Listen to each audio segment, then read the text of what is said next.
Olá, tudo bem? Vamos dar mais uma sequência à resolução da prova do vestibular do UNB 2018. Espero terminá-la agora. E vamos agora resolver o item 73 da página 13, ok? E vamos ler o texto inicial aí. A Primeira Guerra Mundial não resolveu nada. As esperanças que gerou de um mundo pacífico e democrático e de retorno do crescimento da economia mundial logo foram frustradas. O passado estava fora de alcance, o futuro fora adiado, o presente era amargo, a não ser por uns poucos anos passageiros em meados da década de 20. Eric Hobsbawm, A Era dos Extremos. 73. A respeito dos acontecimentos históricos de que trata o fragmento do texto, está na opção correta. Os turcos, letra A, essa é uma questão de múltipla escolha. Os turcos, responsáveis pelo genocídio de mais de 1 milhão de armênios, aproveitaram-se da vitória final na Primeira Guerra Mundial para expandir o Império Turco-Otomano até os Balcãs. Bom, pessoal, só para relembrar aí, essa é uma resposta correta, já de cara já vou dizendo, tá? Mas só para a gente relembrar aí, Primeira Guerra Mundial vai de 14 a 18, né? Uma série de situações precipitaram essa guerra. A expansão imperialista, né, do século XIX, juntamente com a Revolução Industrial, a busca por novos mercados, né, os nacionalismos cada vez mais exacerbados da Europa, a crise dos impérios, antigos impérios começaram a ficar decadentes, entre eles o Império Turco, né, a ascensão de novas nações que se unificam tardiamente, se industrializam tardiamente, buscam seu lugar ao sol, como a Alemanha e a Itália, né, e os medos que ela vai gerar, que elas vão gerar, por exemplo, na Inglaterra e França, né? Quer dizer, são vários os aspectos que vão empurrar a Europa para a Primeira Guerra, né? Inclusive, uma corrida armamentista silenciosa, né? Se queres a paz, prepare-se para a guerra, como diziam na época, alianças militares secretas, né? Então, tudo isso vai criar ali o tal caldeirão que vai implodir ali a Europa a partir daquela gota d'água que foi o assassinato do Francisco Ferdinando, que era herdeiro do Império Austro-Húngaro, né? Uma visita que ele faz a Sarajevo, na Bósnia, né? Que naquela época era parte do Império Austro-Húngaro, reivindicada pelos sérvios, né? E aí um sérvio, o Gravílio Príncipe, assassina o Francisco Ferdinando e é a gota d'água para o início da guerra, né? O Império Austro-Húngaro vai declarar a guerra à Sérvia. Só que a Sérvia tem aliança com a Rússia com a França com a Inglaterra, né? Então esse é um dos lados da guerra, né? E o outro vai ser o Austro-Húngaro, a Alemanha, né? O próprio Império Turco, né? Vão estar todos juntos aí do outro lado, né? E aí vem a Guerra Mundial, a Primeira Guerra Mundial, que vai de 14 a 18. O Império Turco, ao final dessa guerra, ele vai desaparecer, né? O Turco Otomano. Ele foi um império de mais de 600 anos, né, que esteve pegando aquela península ali onde hoje está a Turquia, né, a Anatólia, o leste da Europa, os Balcãs, que é aquela península onde fica a Grécia, a Albânia, né, a Sérvia atualmente, né, e também o norte da África. Né. Esse foi o Império Turco-Otomano, um império longo, né, mas que vai se esfacelando. Já a partir do século XIX ele vai começar a sofrer perdas, né, início do 20, e após a Primeira Guerra ele praticamente desaparece, né, como império ele acaba, né. Ainda sobrará a Turquia, né, aí a luta lá do Atatürk, né, que é considerado o pai da Turquia moderna, que conseguiu se levantar, resistir e garantir um território ainda aos turcos, né, um território inclusive muito estratégico, né, localizado ali na passagem da Ásia para a Europa, né, a Turquia é um país eurasiático, né, um pedaço menor dela está na Europa, o restante na Ásia, um país que é da OTAN, um país que controla os estreitos de Bósforo e Dardanelos, que liga o Mar Negro ao Mar Mediterrâneo, né? E, portanto, uma passagem muito estratégica. Os russos saem por ali, né? E ali sai petróleo, sai gás, né? Então, uma área muito estratégica que os turcos, né? E são aliados do Ocidente, mas, de vez em quando, eles se estranham um pouquinho ali, atualmente a questão da Síria, com os curdos, né? Os turcos não querem ver os curdos autônomos e independentes, nem em nenhum lugar, nem na Turquia, nem nas suas cercanias, né? E os curdos justamente eram os que ajudavam a combater o regime do Bashar al-Assad na Síria, tinha o apoio americano, então fica confrontando um pouco, às vezes, os interesses turcos com os interesses, por exemplo, americanos ou europeus, né? E são aliados, né? Então isso gera uma certa tensão ali naquela área. Ok? Então o item, essa letra não pode ser, está errada, né? Dizer que eles expandiram, não, eles perderam o império, né? Letra B. O Tratado de Versalhes, firmado após a Primeira Guerra Mundial, permitiu que a Alemanha preservasse seu domínio colonial sobre extensas regiões da África, entre elas os atuais países de Camarões, Namíbia e Tanzânia. Bom, pessoal, o Tratado de Versalhes é aquele famoso tratado do final da Primeira Guerra, né, que impôs uma série de sanções à Alemanha, perdas territoriais, perda de máquinas e equipamentos, né, ficou com uma dívida para saldar, né, e foi desmilitarizada. Então é um tratado muito perverso com a Alemanha. Na época foi uma espécie de vingança, né? Mas que depois vai findar empurrando a Alemanha para a Segunda Guerra. Foi um erro, né? Tanto que após a Segunda Guerra não se vai ter mais Versalhes a missão, parte 2, né? Quer dizer, a galera resolveu, na verdade, foi reconstruir a Alemanha no pós-Segunda Guerra, né?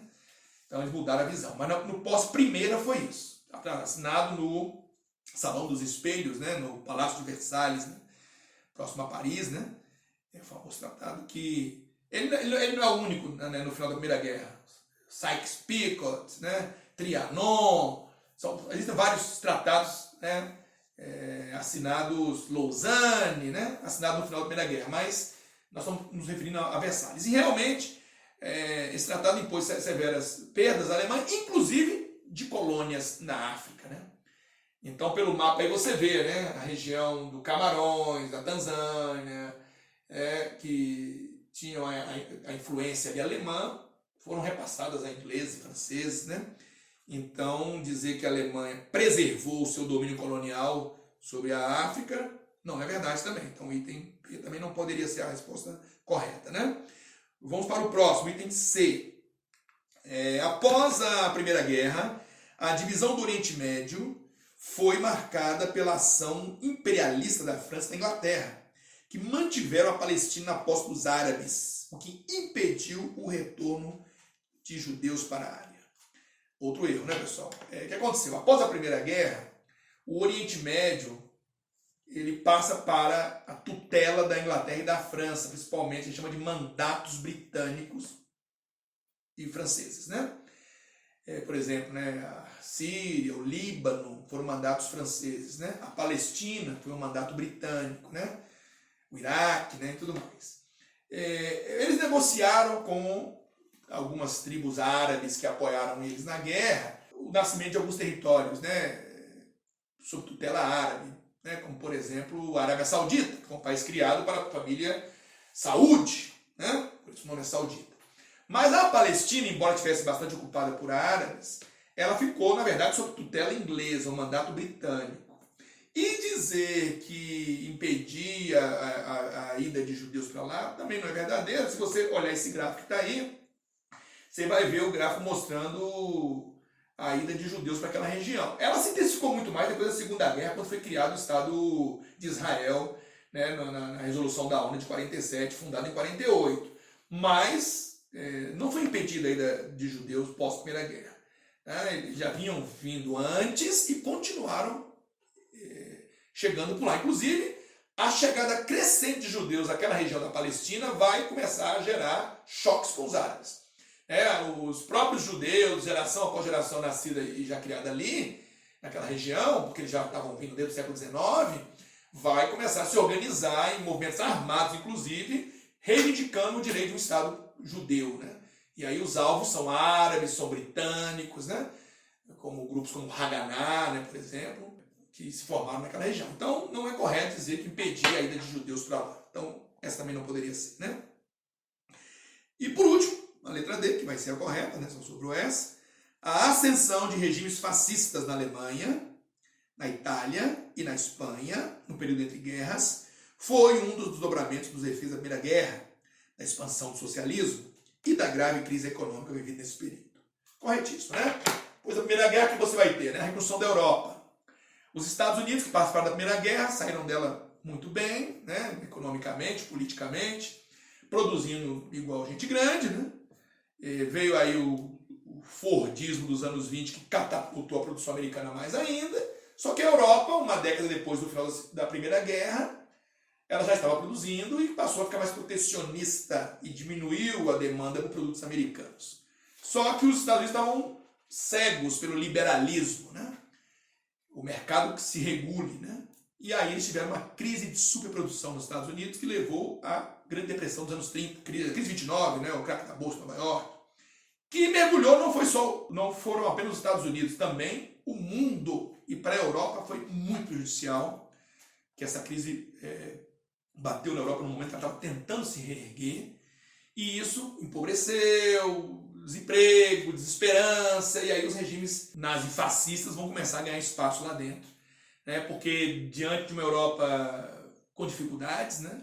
A ideia de países socialistas, onde o Estado assume uma responsabilidade maior sobre o cidadão, e fomenta emprego, fomenta renda, e serviços, né? Inspirados no que estava acontecendo na União Soviética, né? Porque a União Soviética formou-se após a Primeira Guerra, né? Você sabe que em 17 teve a Revolução Russa, de 17 a 21 eles viveram uma guerra civil, e a partir de 21 forma-se a União Soviética. E aí eles começam a NEP, né? Nova Política Econômica, que é uma coisa de retomar o crescimento ainda nas bases capitalistas, enquanto transitam para uma economia estatal, né? Uma economia planificada, que é o socialismo, né? Que vai se dar entre 21 e 27, né? Que é quando o Lenin morre em 24 e o Stalin vai ficar assumindo essa liderança do país, né? E aí eles estavam indo bem, não foram tão afetados não foram afetados pela crise de 29, estavam muito isolados, e aí passou a ser um exemplo, né? E aí movimentos de esquerda começam a fazer pressão dentro da Europa, e aí os setores empresariais, né, banqueiros, determinadas alas da política começam a ver nisso uma ameaça, né? Uma ameaça ao capitalismo. E aí começa o financiamento desses grupos, né? Então isso vai levar à ascensão nazista na Alemanha. Hitler chegou ao poder eleito em 1933, né? Depois da tentativa de golpe frustrada, ficou preso e findou chegando ao poder. E aí vai levar o país à Segunda Guerra. Mussolini já estava no poder antes de Hitler chegar, na Itália, com o fascismo, né? E Franco, na Espanha, né? Franquismo, né? Depois da Guerra Civil Espanhola, de 36 a 39, Franco assume. O generalíssimo Franco ficará até morrer, né? Vai morrer só em 75. Então são os três regimes. Tinha também Salazar, em Portugal, né? Então os regimes, esse nazi-fascista vai ter ascensão lá dentro, né? E vai levar à Segunda Guerra, inclusive, né? Então tem a crise sim, tem o avanço do socialismo sim, e o avanço desses regimes nazifascistas que vão culminar com o expansionismo hitlerista, né? A invasão da Polônia, e aí começa a Segunda Guerra Mundial. Ok? Tranquilo? Então, o item está correto, né? Quer dizer, como consequência também da Primeira Guerra, do final da Primeira Guerra, vem toda essa sequência de fatos que vai levar à Segunda Guerra, né? O item não fala da Segunda Guerra ainda, mas esse entre guerras que ele comenta está correto, ok? Então, o item, a resposta seria a letra D. Beleza? Agora nós vamos avançar para o item 75, na mesma página. Vou dispensar a leitura do texto, porque não tem uma ligação direta com o que eu vou julgar aqui. Então você fica à vontade para ler aí. Item 75. Os imigrantes de diversos países latino-americanos, como Haiti, Venezuela e de países em situação de conflito e pobreza, como Síria, recém-chegados ao Brasil, encontram obstáculos para se inserir legalmente no mercado de trabalho, especialmente por causa da dificuldade em aprender a língua portuguesa e do preconceito por serem refugiados de países pobres. Bom, pessoal, essa é uma realidade de qualquer refugiado em qualquer lugar do mundo, né? Está focando aqui no Brasil e no nosso entorno mais imediato, né? Mas é essa relação. Ele é um refugiado de guerra, o refugiado de uma situação de precariedade econômica, ou de instabilidade política, né? E ele sofre muito preconceito, né? Geralmente chega, na maioria das vezes, de forma ilegal, pede refúgio, nem sempre é aceito como refugiado, né? Porque existem critérios para isso. Ele pressiona o mercado de trabalho, né? Ele pressiona por local onde possa ficar, muitas vezes ele fica mal acomodado em áreas periféricas, em guetos, em favelas, né? Então, formados, às vezes, né, por eles mesmos, eles formam moradias precárias, né, poderem se enquistam, né? Se unem ali naquelas regiões, né? Aparecem ali unidos até para se protegerem, e por falarem a mesma língua, terem a identidade cultural deles, mas sofrem muito preconceito, né? Não dominam a língua, isso é sempre uma grande barreira, né? Por isso que os países que foram colonizados por europeus vencem essa barreira, né? Porque se eu fui colonizado lá pela França, eu falo francês fluentemente lá na África, por exemplo, né? Então isso me facilita ir para a França, né? E assim sucessivamente. Então, quando você não domina a língua, isso é uma grande barreira. E o gráfico mostra aí as grandes barreiras, né? O trabalho é a outra. Claro que o trabalho é parte da discriminação, né? Quando você vê que é grande barreira, o trabalho é a sobrevivência. Claro que ele coloca isso em uma das primeiras colocações como um dos seus maiores obstáculos. Mas não ter trabalho, em grande parte, é alta discriminação, né? Não ter acesso a serviços, muitas vezes, é alta discriminação, né? Então a discriminação pesa muito nesses aspectos todos aí, né? E o outro gráfico mostra o contingente de imigração que o Brasil vem recebendo, né, nos últimos anos, e quais são as principais nacionalidades, né? Nós temos aqui a presença de sul-americanos, né, bolivianos, né, mais recentemente venezuelanos, da crise econômica na Venezuela, econômica e política na Venezuela. Tivemos um problema há anos recentes no Haiti, né, onde o Brasil tinha força de paz, comandava uma força de paz lá da ONU, e houve um problema de estabilidade política muito forte, e depois um grande terremoto na capital, né, com milhares de mortos. Então todo o desarranjo socioeconômico findou gerando uma corrente de imigrantes forte aqui, né? Síria, mais recentemente, por causa da guerra civil, né? Embora nós sejamos uma região distante, o foco do sírio não é aqui, né? Lá na Europa, né? Mas, ou outros países do próprio Oriente Médio, como Jordânia, Líbano, né? Mas tem chegado por aqui também, né? Então, o item, ele retrata uma situação que é mundial e está correta, ok? Tranquilo? Podemos ir para o próximo? Próximo item é agora mais uma questão de múltipla escolha, o 77. Temos uma charge aí, né? Um urso com as cores da bandeira russa, passando assim, né, de forma dominadora, né? O território que ele está pisando, você está vendo aí na charge, é a Síria. E escondido de trás de um montinho, assustados, né, estariam representantes da CIA americana, né, Agência Secreta Americana, ISIS, que é a sigla que também define o Estado Islâmico, né, e o outro seria uma espécie de rebelde local, né, vamos chamar assim, né. Então, essa charges retrata o quê? Guerra da Síria, né? Aquela guerra que começou a partir da Primavera Árabe, né? Aquele levante de juvenil, de manifestações a partir do final de 2010, né? Começa na Tunísia, se espalha pelo norte da África, né? Egito, Marrocos, Líbia, né? E entra ali pelo Oriente Médio, né? Iêmen, Jordânia, Síria, passa pelo Irã, que nem árabe é, persa, né? Mas manifestações também por lá. E aí, em alguns casos, negociou-se reformas e conseguiram abrandar, né? Em outros, você enveredou por guerras civis, né? As mais graves são a da Líbia, no norte da África, a da Síria, no Oriente Médio, e a do Iêmen também, no Oriente Médio, ali na Península Arábica, né? E o caso da Síria é o caso mais noticiado, né, dessas guerras civis ali. E a Rússia tem, desde 2015, Putin optou por apoiar abertamente o Bashar al-Assad, que é o presidente da Síria, que resiste. Ele é um alauíta, ligado a xiitas, né? Os alauítas não estão dentro do escopo dos xiitas. Daí o governo sírio ter apoio do Irã, ter apoio do Líbano, Hezbollah no Líbano, que é xiita também, né? E a Rússia vê na Síria um ponto de ancoragem da sua geopolítica, né? Uma saída para o Mediterrâneo, eles mantêm base militar no Mediterrâneo a partir da Síria, né? Os russos, né? Latáquia, né? Que é uma base militar russa lá na Síria, é uma área de passagem de gasodutos e oleodutos para o Mediterrâneo, então é uma área estratégica, né? E claro, o Obama, que tinha prometido intervir na Síria, né? Caso houvesse o uso de armas químicas, depois veio a denúncia de armas químicas e o Obama não interviu, né?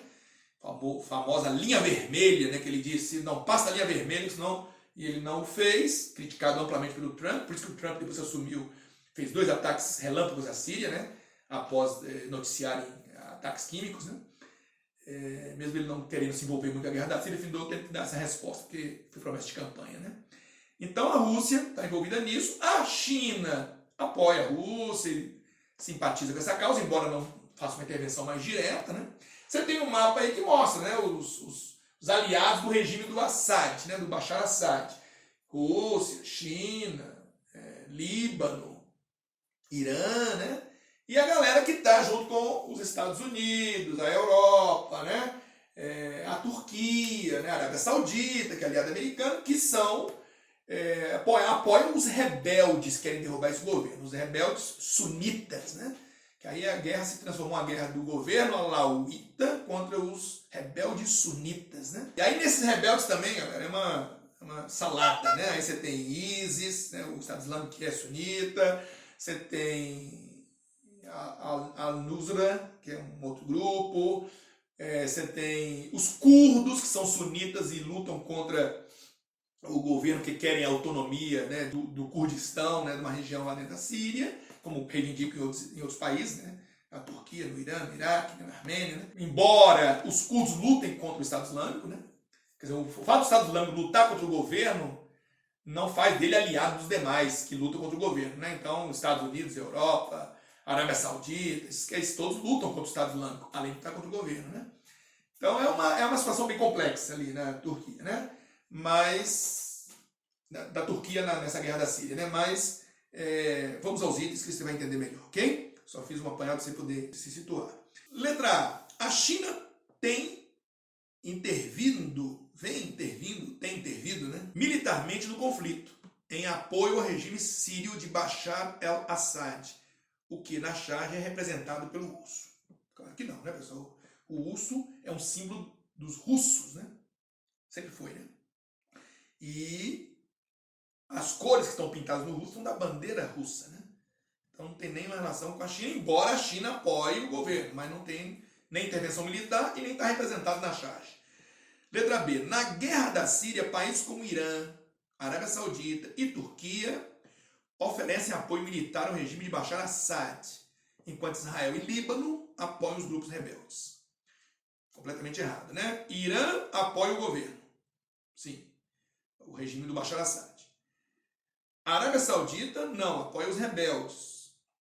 Turquia também apoia os rebeldes, com exceção dos curdos. Porque ela não aceita que o curdo tenha mais autonomia na Síria, porque pode influenciar os curdos da Turquia, que são vizinhos. Tá?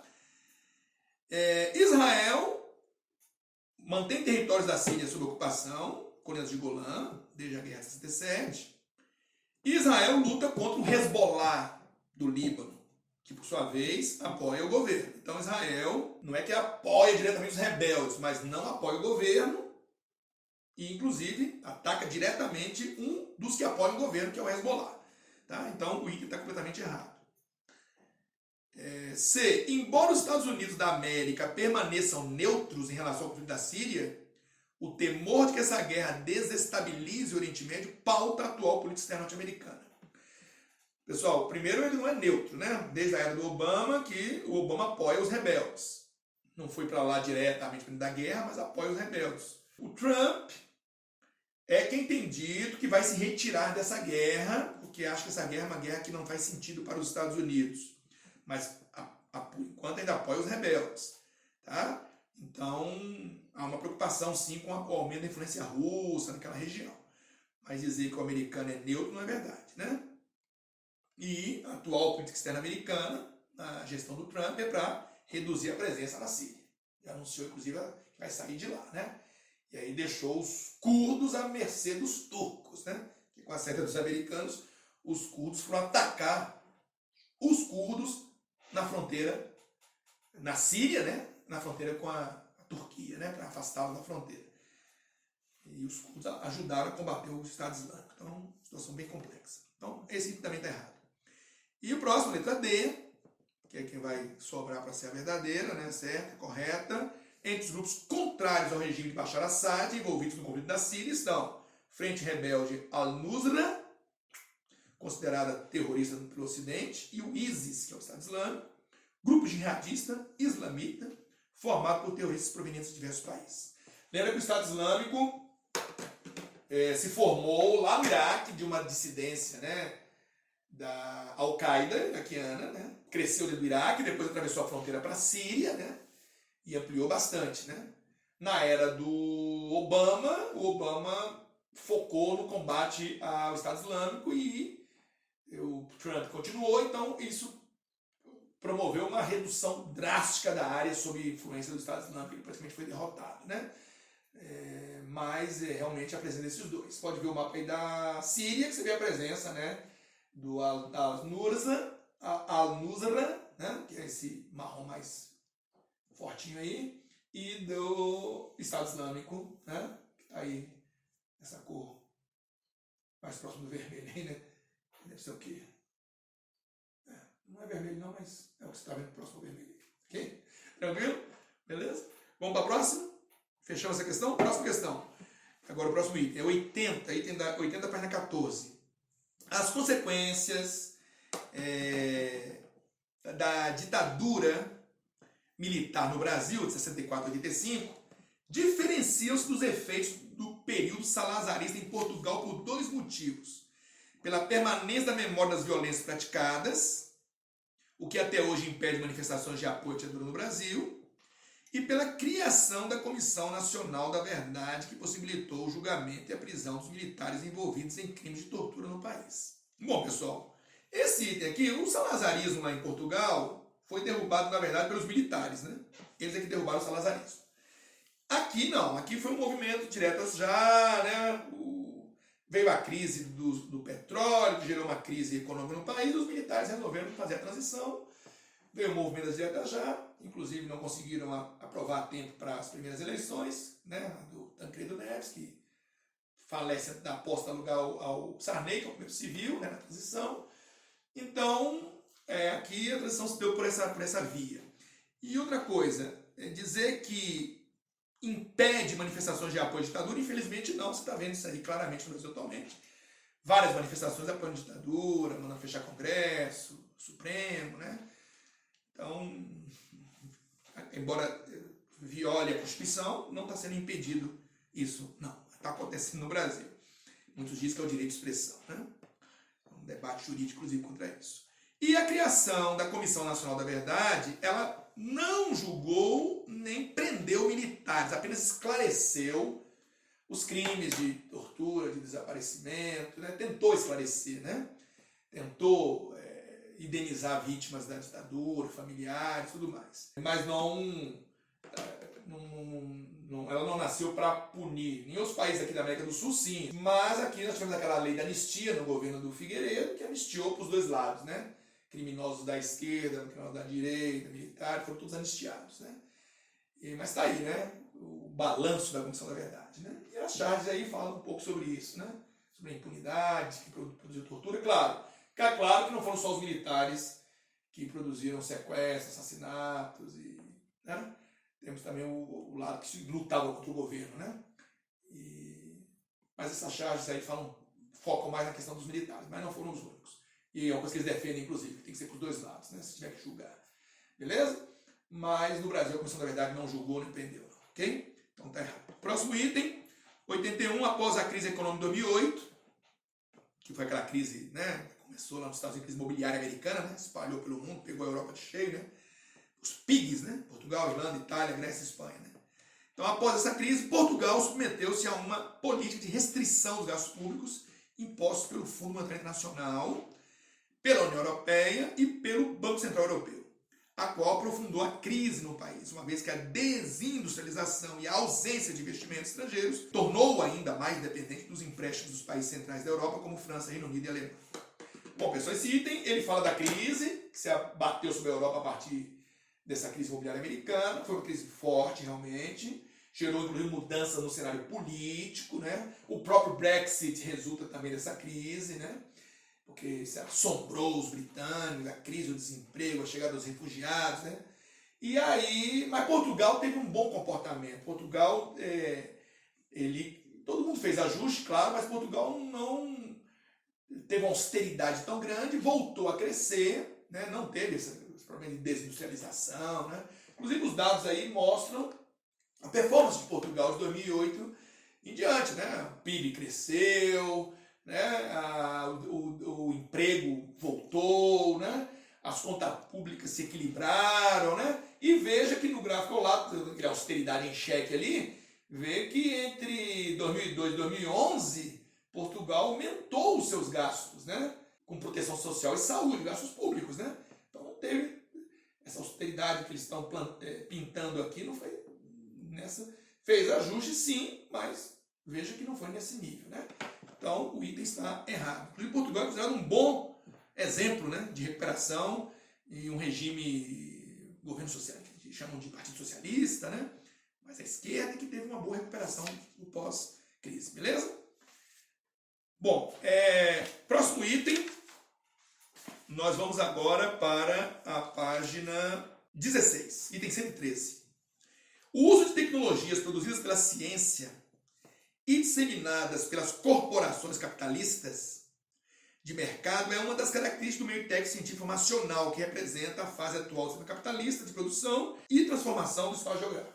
Bom, aí pela chave você vê o que é a evolução do homem do meio natural, quando ele dependia exclusivamente do que acontecia na natureza e tinha poucos recursos científicos, praticamente nenhum, até que ele evolui para o meio técnico, primeiro, onde ele passa a dominar a técnica, né, máquinas, energia de combustíveis fósseis, máquina a vapor, né, produção em série, indústria, e o próximo salto que é técnico científico informacional, que aí é a terceira revolução industrial, a revolução da informática, da internet, das telecomunicações, da robótica, né, da biotecnologia, é o pós-segunda guerra, é a Guerra Fria, né, que produziu muito desses conhecimentos, né? Então isso é o que a gente chama do mundo técnico científico informacional, que seria a terceira etapa do capitalismo, né? Ou estaríamos indo para a Revolução Industrial 4.0, que é a da inteligência artificial, internet das coisas, o Big Data, computação em nuvem, né? Que é o capitalismo de compartilhamentos, uberização, que a gente chama, né? Então aí já estaríamos evoluindo para uma quarta etapa, tanto do capitalismo como das revoluções industriais, ok? Mas o item que se refere aí ao técnico científico informacional, terceira revolução industrial, está corretíssimo, ok? Próximo é uma questão dissertativa, né? Ele mostra um gráfico sobre a participação de fontes renováveis na matriz energética brasileira, entre 2005 e 2030, né? Você percebe a questão da presença de fontes renováveis, né? Isso é bem significativo para o Brasil. Ele tem uma matriz com um bom percentual de fontes renováveis. Fonte renovável é aquela que você recorre à natureza, busca recursos que se renovam, né? Como o vento, como a água, né? Dois bons exemplos aí, como a energia solar, né? Que são recursos renováveis, né? E o Brasil avança muito nisso, né? O mundo, na verdade, avança nisso. Se você observar, você vai ver aí o crescimento mundial da busca pela eólica, da solar, né? E o quanto da fatia de renovável na matriz global, né? Claro que a matriz global ainda tem um peso muito grande dos fósseis, mas isso tende a reduzir gradativamente, né? Há uma demanda mundial até para a questão do aquecimento global, redução dos danos ambientais, né? Essa coisa toda, tranquilo? Então, explico o que é energia renovável, já expliquei, e aponto as principais fontes de energia renovável pegadas no Brasil. Eólica, está mais crescendo, mas temos também energia solar, né? E temos biomassa, né? Biomassa é uma renovável, que é plantar cana e da cana fazer álcool, combustível, por exemplo, né? Ou queimar o bagaço da cana para produzir eletricidade, né? Então isso é também uma forma renovável, ok? O Brasil tem destaque nessas três. Hidrelétrica também é renovável, tá? Porque é a água, né?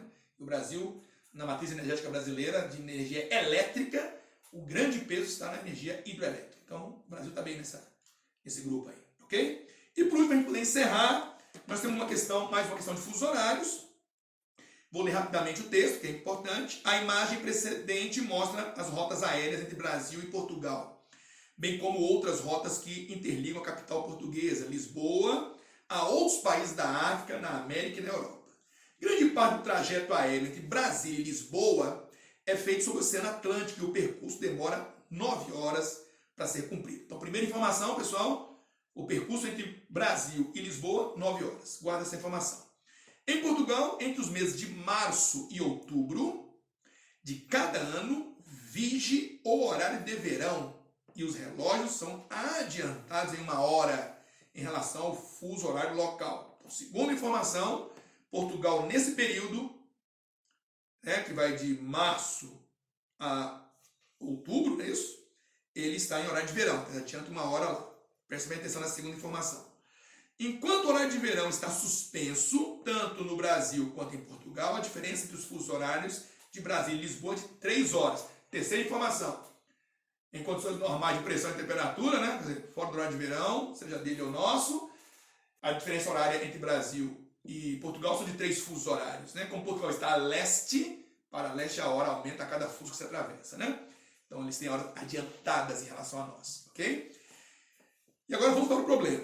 Caso um avião comercial parta em 4/6/2018 do aeroporto de Brasília, então está partindo do Brasil, 4/6 é durante o horário de verão lá em Portugal, ok? Não esquece disso. E ele partiu às 17 horas, horário local de Brasília, com destino a Lisboa. A previsão é que o pouso ocorra no horário de Lisboa às... Pessoal, agora tá fácil, né? Se aqui são 17, quando o avião está levantando o voo, e nós temos uma diferença de 3 horas para Portugal, para Lisboa, sendo que lá são horas a mais, que está a leste, né? Você pode até olhar isso aí no mapinha de fuso que está aí. Então significa que enquanto aqui são 17 horas, lá já são 20 horas. Na hora da decolagem, ok? Aqui 17, lá 20. Sabemos que lá, por estar no horário de verão, está 1 hora a mais. Então, 21, não 20. 21 por causa do horário de verão. Seria 20 se não fosse horário de verão, mas tem horário de verão. Então, aqui é 17, lá seria, então, 21 com horário de verão. Sabemos que esse voo durará 9 horas para chegar lá entre o Brasil e Portugal.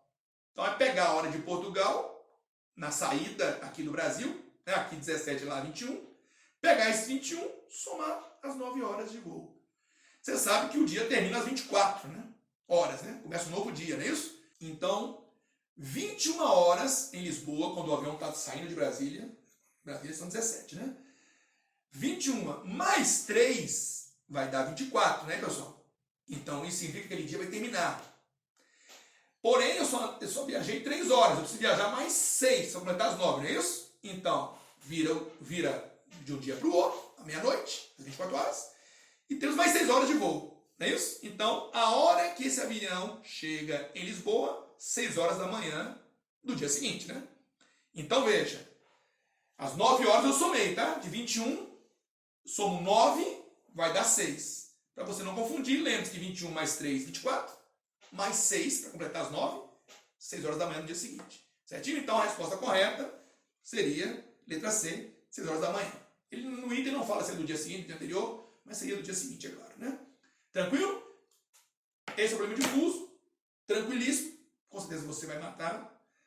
E espero que a gente se encontre aí no próximo episódio para falar de novas resoluções, ok? Obrigado aí pela presença. Abraço.